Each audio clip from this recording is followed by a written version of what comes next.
When you cross the line once, it becomes easier and easier to cross it again. My life was one very long process of lying. Domestic violence on Super Bowl Sunday. There are more guns in this country than there are people. Ever feel blindsided by the nightly news? From Brian Williams' RPG hit war story that unraveled on air, to a South African broadcast where murder was misreported and swiftly corrected. Also being quite strong on corruption, Cosatu saying that it blamed President Jacob Zuma. I covered four wars with a pen. And an arrogant idiot. All right, cut him off. He's a jerk. Some facts didn't survive first contact with reality. Welcome. Today we're counting down our picks for 15 news anchors who were caught lying. Live on-air claims that crumbled under receipts or needed a hasty walkback, sometimes in the very same segment. Brian Williams, NBC. In February 2015, NBC's Brian Williams apologized on air for claiming his helicopter in Iraq was hit by an RPG after service members said he'd conflated flights. I want to apologize. I said I was traveling in an aircraft that was hit by RPG fire. He called it a mistake, but the timeline and eyewitness accounts forced a correction. I made a mistake in recalling the events of 12 years ago. The fallout was swift, a 6-month suspension without pay and removal from the nightly news chair with a reassignment to MSNBC. Bill O'Reilly. Fox News. Bill O'Reilly tells how he rescued a photographer in Falklands war zone. The host recounts dramatic danger around the 1982 conflict. I was in a situation one time in a war zone in Argentina in the Falklands. The problem? In 2015, multiple outlets reported that while O'Reilly covered the aftermath in Buenos Aires, he was not on the Falkland Islands themselves, and colleagues disputed his framing of those street clashes as combat. Where my photographer got run down and hit his head and the army was chasing us. I had to make a decision. CBS veterans who were there called the scene unrest, not a battlefield. One branded it an expense account zone. Mother Jones and others also surfaced the original CBS segment from that night: tear gas, coins thrown, tense crowds, but no battlefield gunfire or fatalities like later tellings suggested. Bill O'Reilly talked about being in a combat zone. The closest he actually got to that combat zone was in Argentina. O'Reilly pushed back, saying he never claimed to be on the islands, and that violent protests in the capital counted as war zone coverage. Fact-checkers logged that rebuttal, and the semantics fight on the record.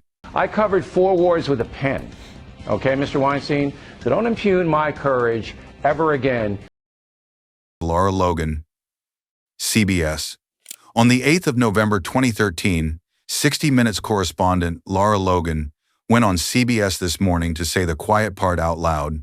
Their the 27th of October segment hinged on a 56 source whose account we no longer had confidence in.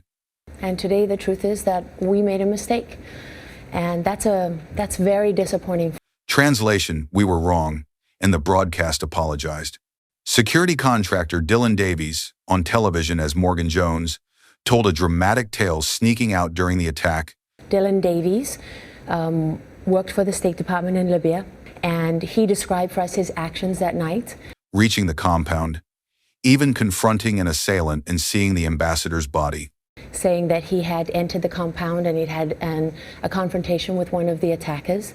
An incident report in what he told the FBI contradicted that television version, saying he stayed at his villa and didn't get to the scene. And he also said that he'd seen the body of Ambassador Chris Stevens in a local hospital. When those documents surfaced, the story collapsed, and the show issued a rare on-air correction. After an internal standards review, CBS asked Logan and producer Max McClellan to take a leave of absence. The program also appended another apology on air. The episode became a case study in how a single misvetted source can bruise a legacy brand equals. We will apologize to our viewers, and we will correct the record on our broadcast on Sunday night. Steve Scully, C-SPAN. Days before he was slated to moderate the second 2020 presidential debate, C-SPAN's Steve Scully made headlines when a tweet from his account asked Anthony Scaramucci for advice after Donald Trump attacked him. The next morning, Scully said he'd been hacked, a line C-SPAN echoed in an initial statement. Last Friday, he said his account was hacked, and he denied sending a tweet to Scaramucci asking. But within a week, the story collapsed. Scully admitted he falsely claimed a hack, apologized, and C-SPAN suspended him indefinitely. The timing raised the stakes he was about to helm, a nationally watched debate that was later scrapped after a fight over going virtual, so the network stressed he wouldn't be on its election night programming. And has now been suspended indefinitely after he admitted to lying about having his Twitter account hacked. Klaus Relotius, Der Spiegel. In December 2018, Germany's newsweekly Der Spiegel revealed that staff writer Klaus Relotius had falsified reporting on a grand scale, invented scenes, quotes, even characters spanning years of prize-winning features. He resigned as the magazine launched a sweeping probe. Relotius committed journalistic fraud on a grand scale over the 7 years that he wrote for them. Relotius's elegant narratives about Guantanamo, Syria, and small-town America won top accolades, including CNN's 2014 Journalist of the Year. Freelancer Juan Moreno, suspicious while co-reporting a U.S. border story, retraced sources and found people and details that simply didn't exist. An internal review and Relotius's confession followed. The notorious example, his portrait of Fergus Falls, Minnesota, riddled with fabrications. Awards returned and honors revoked. Der Spiegel filed a criminal complaint over a separate, alleged donation scheme tied to one of his stories, and the magazine overhauled standards after a months-long audit. The anchor's murder claim that collapsed on air. During the 9th of March 2021 broadcast on Newsroom Afrika, anchor Stephen Groots said a witness was being cross-examined over how Julius Malema and Mubiseni Ndlozi were accused of killing a police officer. In reality, the high-profile case was common assault tied to a 2018 scuffle at Winnie Madikizela Mandela's funeral. Saying that it blamed President President Cyril Ramaphosa for corruption. Groots issued an on-air apology the same day. By mistake, I said, murder? Of course it is an assault case. And the channel echoed the correction on social media. I made a mistake, which I would like to apologize for. What happened was I was talking about the story, the latest developments from the assault. The EFF rejected the apology and demanded Groots be removed from air, arguing the error falsely criminalized its leaders. Coverage across South African outlets captured the call-out and the apology thread from the network. When the word murder slips into a live segment, precision isn't pedantry, it's the difference between reporting a charge and inventing one. By mistake, I said murder. I must apologize. I am sorry. Of course it is an assault case. The viral Maddow lie about Elon Musk, that wasn't. A viral video claims Rachel Maddow got caught lying about Elon Musk, even showing her breaking down on air over a Musk meme about buying MSNBC. The problem? The meltdown clip was manipulated from a 2018 broadcast where Maddow got emotional over the family separation crisis. Elon Musk has apparently somehow convinced the United States government should spend $400 million. Not Musk. Reuters, among others, confirmed the viral version is altered. Around the same time, another rumor said Musk had taken over MSNBC and replaced Maddow with Joe Rogan. PolitiFact traced that to a self-described satire post. The claim is false. Jason Blair, NED, the Times reporter who turned fact into fiction. He was a fast-rising byline on the national desk until editors traced a front-page story to another paper and pulled the thread. In May 2003, the New York Times published a 7,000+ B-word front-page audit detailing how Jason Blair had plagiarized and invented material across multiple articles, datelines he never traveled to, scenes that never happened, quotes that didn't exist. The paper called it a low point in its history. It wasn't the decision to do something horrible, it was the decision just to survive today, which then unraveled.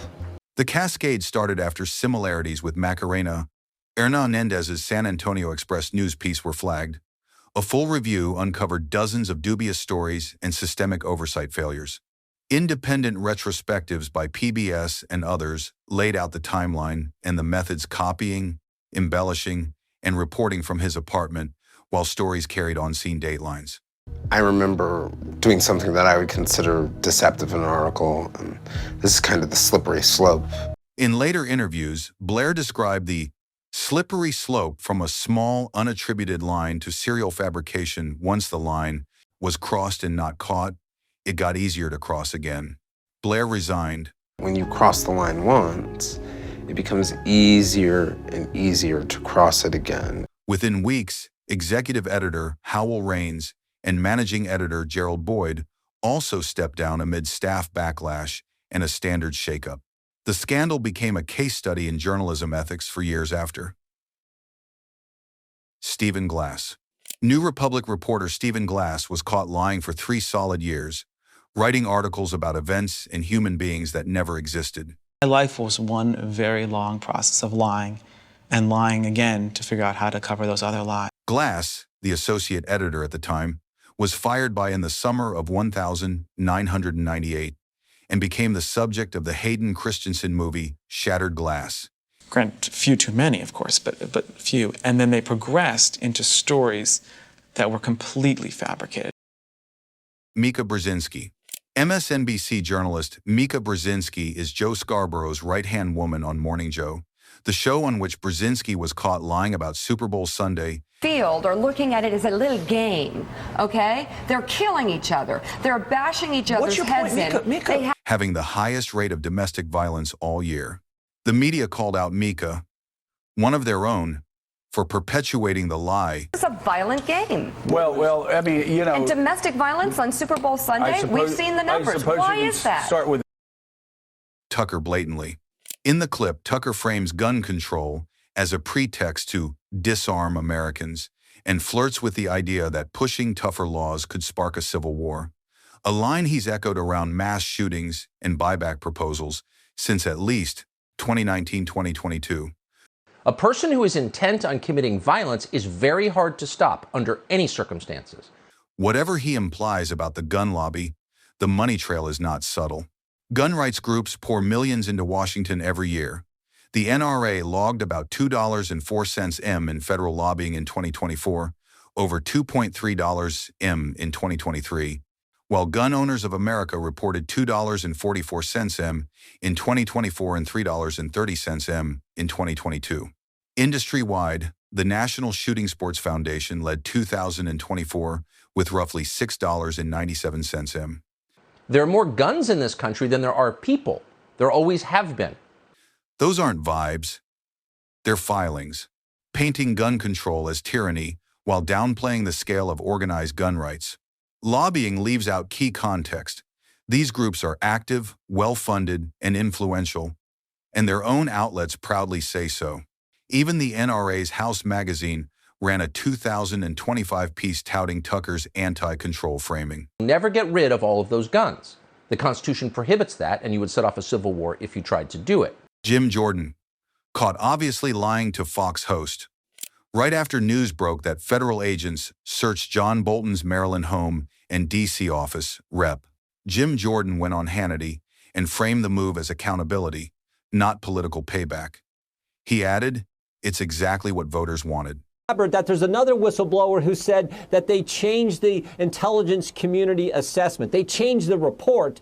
Court unsealed filings in major outlets confirm the 22nd of August 25 searches and list what agents took: phones, computers, USBs, and folders labeled Trump IV, plus a binder titled Statements and Reflections to Allied Strikes. Bolton hasn't been charged. The probe centers on potential mishandling of classified material. Critics called the timing retribution. To say something different, back before President Trump even took office, between Election Day 2016 and Inauguration Day. Jordan counters its law and order, though he'd previously argued, post 2024, that Trump wouldn't pursue opponents out of vengeance. The semantics matter because they shape how audiences read an active investigation. With documents seized and no charges, this fight is less about a single search and more about the narrative around it. Weaponization versus rule of law. A frame. Both sides will keep testing as filings and facts roll out. On the facts and bringing that forward. This is not political retribution. This is accountability, and it's exactly what the American people voted on. Kellyanne caught mid-lie, called out BY Fox News live on air. This, the 6th of March 2020 America's newsroom hit, White House counselor Kellyanne Conway pivots from the market slide to tout reciprocal trade deals, framing them as ballast for the U.S. economy despite the virus jitters. Talked to him afterwards. I said there are some articles and some Twitter traffic that says the following, and he said, no, I'm talking about cutting deficits. The segment itself is literally titled that way. Within 5 days, the WHO formally declared COVID-19 a pandemic the 11th of March. 2 weeks after the interview, the S&P 500 plunged from the 19th of February peak to its the 23rd of March low. Is the best economy we've ever had. It's nothing compared to what it's going to be when the trade deals kick in. A drop of to 34%, marking the brutal bottom of the 2020 crash. And the week of the 9th of March delivered historic Black Monday divided by Thursday routes, confirming this wasn't just tariff noise.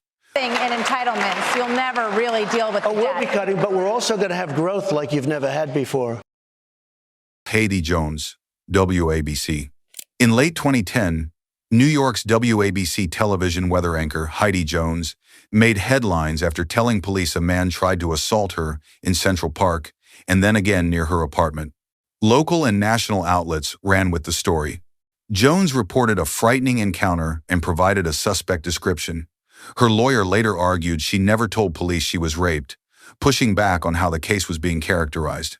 After investigators couldn't corroborate the Bulletin's account, Jones admitted she fabricated the allegations and was charged with falsely reporting an incident in a misdemeanor. She was suspended from WABC during the internal review. In September 2011, Jones pleaded guilty to 2 counts of falsely reporting an incident. A judge said she'd received 3 years probation and 350 hours of community service, roughly matching the police hours spent chasing the bogus lead. Sentencing followed in October. Fox and Friends host Anna Koyman. Fox and Friends host Anna Koyman was caught lying in 2013 when she claimed President Obama has offered to pay out of his own pocket for the Museum of Muslim. As more fact-loving journalists soon reported, this was 1,000,000% untrue, forcing Koyman to apologize publicly for the fiction. Which on-air whopper shocked you the most, and which one did we miss? Tell us in the comments. And if you love deep dive countdowns, hit like, share, and subscribe. Then ring the bell so you don't miss our latest videos.